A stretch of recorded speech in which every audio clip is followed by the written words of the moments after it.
and everybody. Once again, God is good, and all the time. I'll take that 1 minute. You know, Mheshimiwa was my student at one time, and therefore when he gives me orders now, is up there. There's nothing I can do.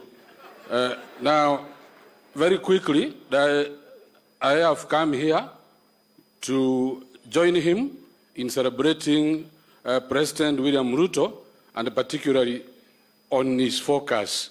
I'm happy that you campaigned well, you won the game, you had a very good focus, and especially when you are supporting Wamama, we are always very happy, because without mamas, then we would have not been there.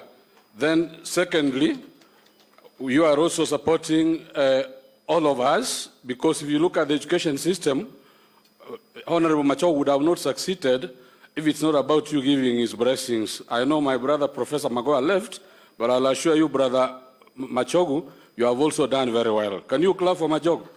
Honorable Machogu. Yes, Machogu has done very well, and I'm happy that you remember S.Mugirango having gone through Nuru Boys and they did very well. So thank you for coming to S.Mugirango every other time. There is something that I will tell you about William Ruto. We may not be so close, but we are very close friends.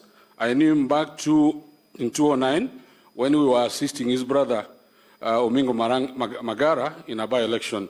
That time Osoro was not very strong, but is now more stronger than almost all of us. So, and I've even given back to him.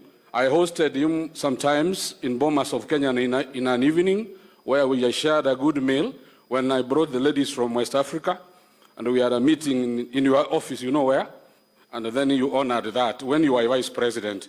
I'm happy that the first place that you have associated yourself with is S.Mugirango.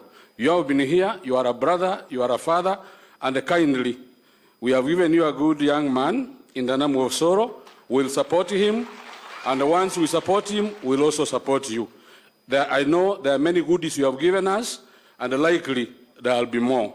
I wish you well as you are here, and we'll talk more. For the professionals we have, they support Osoro hand to hand. I don't think there's any professional who's against Osoro, because Osoro is one of us. So thank you, Mr. Soro, to have given me this chance. Thank you.